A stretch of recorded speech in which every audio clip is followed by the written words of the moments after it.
اعوذ باللہ من الشیطان الرجیم بسم اللہ الرحمن الرحیم۔ پچھلے رکوع سے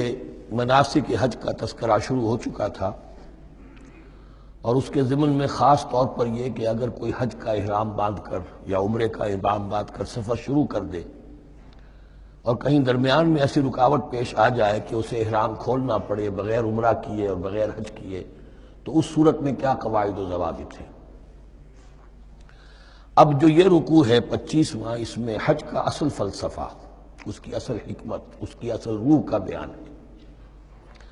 الحج اشہر معلومات، حج کے مہینے ہیں جو معلوم ہیں، یعنی جو بھی پہلے سے عرب میں رواج چلا آ رہا تھا اس کی توثیق ہو گئی کہ واقعتاً یہ اللہ تعالیٰ ہی کی طرف سے۔ تو حج کے کا جہاں تک ٹائمنگ کا تعلق ہے، مواقیت کا تعلق ہے، وہ گویا کہ اللہ تعالیٰ کی طرف سے توثیق فرما دی گئی۔ فمن فرض فیہن الحج، تو جو کوئی بھی اپنے اوپر لازم کر لے ان مہینوں میں حج کو، لازم کر لے سے مراد نیت پختہ کر لے، اور نیت پختہ کرنے کی علامت احرام باندھ لے۔ فمن فرض فیہن الحج، تو حج کے لیے جو اپنے اوپر لازم کر لے، فلا رفث ولا فسوق ولا جدال فی الحج، تو احرام کی حالت میں یہاں لفظ حج آیا ہے، ان میں سے پہلی قید جو ہے فلا رفث، تو کوئی شہوت کی بات نہیں ہونی چاہیے۔ میاں بیوی بھی ساتھ حج کر رہے ہیں تو احرام کی حالت میں وہی قید ہے کہ جو اعتکاف کی حالت میں ہے۔ باقی یہ کہ فسوق اور جدال، اللہ کی نافرمانی یا باہم جھگڑنا، اس لیے کہ بہت بڑی تعداد میں لوگوں کا اجتماع ہوتا ہے، سفر میں بھی لوگ ساتھ ہوتے ہیں، تو لوگوں کے غصوں کے پارے جلدی چڑھ جاتے ہیں، اس میں خاص طور پر روکا گیا کہ یہ ہے کہ اس میں امن ہو اور سکون ہو۔ اور آج بھی واقعہ یہ ہے کہ دنیا میں معجزات میں سے ہے یہ، اتنی بڑی تعداد میں لوگوں کا جمع ہونا، اور وہاں امن رہتا ہے، وہاں وہ جنگ و جدال اور جھگڑا اور فساد وغیرہ قطع نظر نہیں آتا۔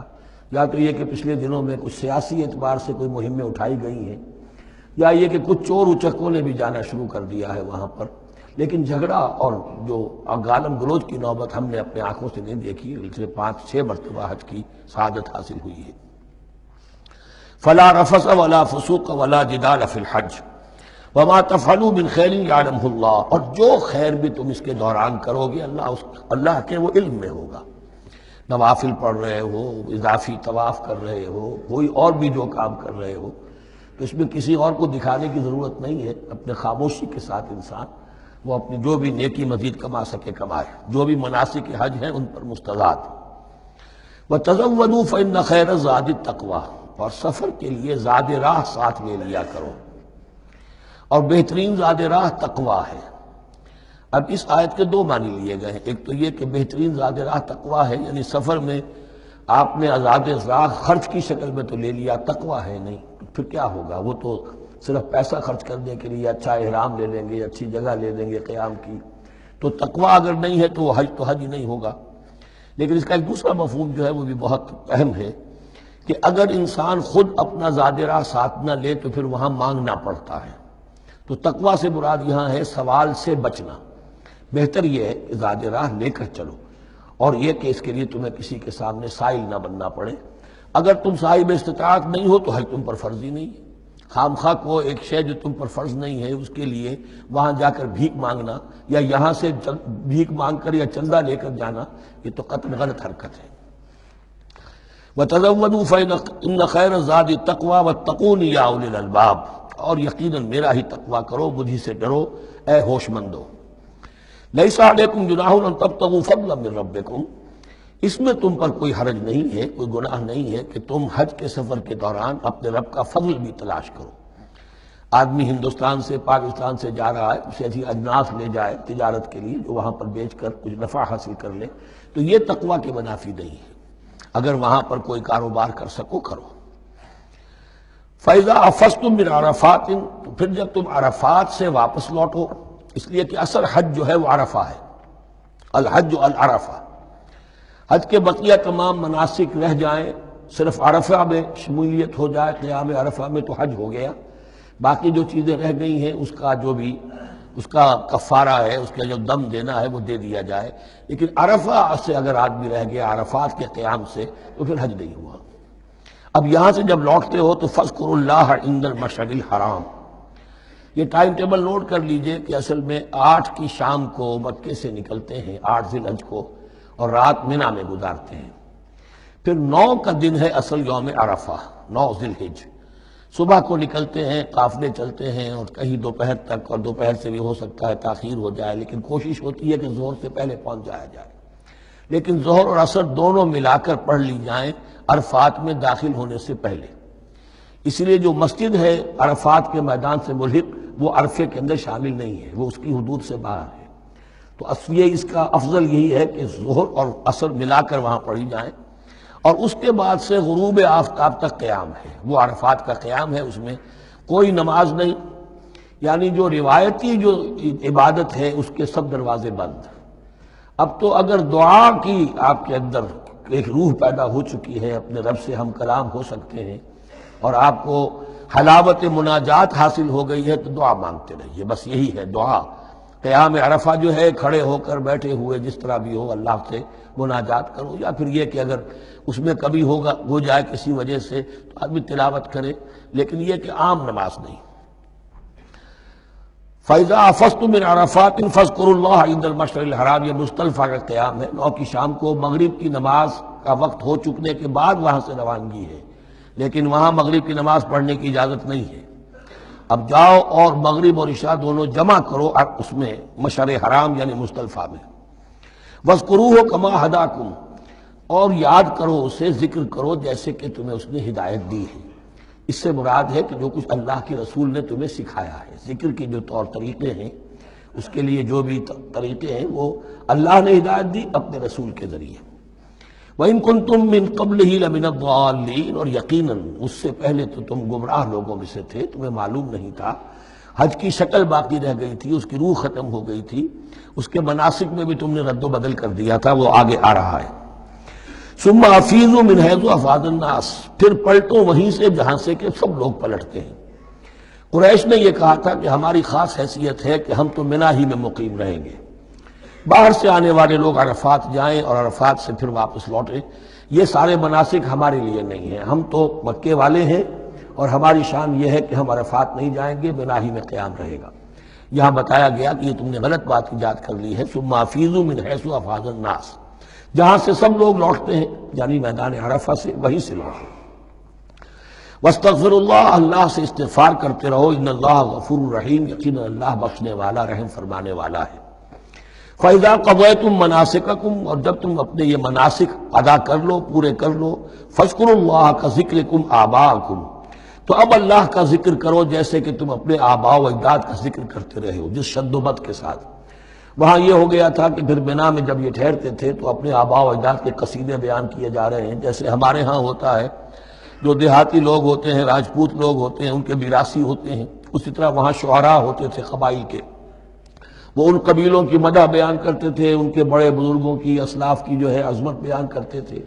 اللہ کا ذکر ختم ہو چکا تھا، فرمایا جس شد و مد کے ساتھ تم اپنے آباء و اجداد کا ذکر کرتے رہے، اب اسی شد و مد کے ساتھ، بلکہ او اشد ذکرہ، بلکہ اس سے بھی زیادہ شد و مد کے ساتھ اب اللہ کا ذکر کرو۔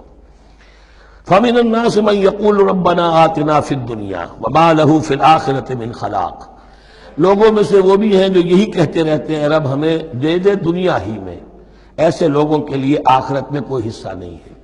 یعنی وہاں پہنچ کر بھی ساری دعائیں ان کی دنیاوی چیزوں کے لیے ہیں، مال کے لیے، اولاد کے لیے، ترقی کے لیے، اور دنیا کی جو بھی چیزیں ہیں، اپنی کوئی مشکلات ہیں ان کے رفع کرنے کے لیے، کیونکہ ان کے دلوں میں دنیا بسی ہوئی ہے۔ اشربوا فی قلوبہم الدنیا، ان کے دلوں میں جیسے بنی اسرائیل کے دلوں میں بچڑے کا تقدس ملا دیا گیا تھا اور محبت، اسی طرح ہمارے دلوں میں دنیا کی محبت ہے، تو وہاں جا کر بھی دنیا ہی کی دعائیں ہیں۔ فَمِنَ النَّاسِ مَن يَقُولُ رَبَّنَا آتِنَا فِي الدُّنْيَا وَمَا لَهُ فِي الْآخِرَةِ مِنْ خَلَاقٍ، ظاہر بات ہے ایسے لوگوں کے لیے پھر آخرت میں کوئی حصہ نہیں ہے۔ وَمِنْهُم مَن يَقُولُ، اور ان میں سے وہ بھی ہیں جو یہ کہتے ہیں ربنا آتنا فی الدنیا حسنۃ وفی الآخرۃ حسنۃ وقنا عذاب النار، پروردگار ہمیں اس دنیا میں بھی خیر عطا فرما اور آخرت کا بھی خیر عطا فرما اور ہمیں بچا لے آگ کے عذاب سے۔ اب دنیا کا خیر جو ہے سب سے بڑا وہ ایمان ہے، ہدایت ہے۔ دنیا کا کوئی خیر نہیں ہے جب تک کہ اس کے ساتھ ہدایت اور ایمان نہ ہو۔ تو سب سے پہلے انسان ایمان طلب کرے، پھر اس کے ساتھ اللہ تعالیٰ دنیا میں کشادگی دے دے، رزق میں بھی کشائش دے دے تو ٹھیک ہے، کوئی بری بات نہیں، اچھی بات ہے۔ لیکن یہ کہ اصل شے کیا ہے؟ ایمان اور استقامت۔ اولئک لہم نصیب مما کسبوا، یہاں یہ لفظ بہت اہم ہے، ان کے لیے حصہ ہوگا اس میں سے جو انہوں نے کمایا۔ محض یہ دعا کرنے سے یہ دعا جو ہے یہ کافی نہیں ہو جائے گی۔ اول تو یہ نوٹ کر لیجئے، یہی وہ دعا ہے جو یعنی رکن یمانی سے لے کر جو بھی ہر چکر ہوتا ہے اس کا طواف کا، تو رکن یمانی سے لے کر حجر اسود تک کا جو دورہ ہے، اس میں یہ دعا مانگی جاتی ہے، ربنا آتنا فی الدنیا حسنۃ وفی الآخرۃ حسنۃ وقنا عذاب النار۔ اولئک لہم نصیب مما کسبوا، ان کے لیے حصہ ہے اس میں سے جو انہوں نے کمایا۔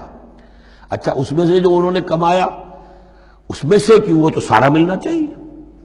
لیکن بندے کو ڈرتا رہنا چاہیے کہ ممکن ہے اس میں سے کسی مسئلے میں میری نیت میں کوئی فساد آ گیا ہو، ممکن ہے اس میں سے میرے کسی عمل کے اندر کوئی کمی رہ گئی ہو، کوئی کوتاہی رہ گئی ہو۔ اس لیے یہ نہ سمجھ لے کہ جو بھی کچھ کیا ہے اس کا اجر لازماً ملے گا۔ مما کسبوا، جو انہوں نے کمایا ہے اس میں خلوص ہے، اس میں بے ریائی ہے، اس میں تمام جو بھی اس کے آداب اور شرائط ہیں ملحوظ رکھے گئے ہیں، تو ان کو ان کا حصہ ملے گا۔ واللہ سریع الحساب، اور اللہ تعالیٰ کو حساب چکانے میں دیر نہیں لگتی، بہت جلدی حساب کر لے گا۔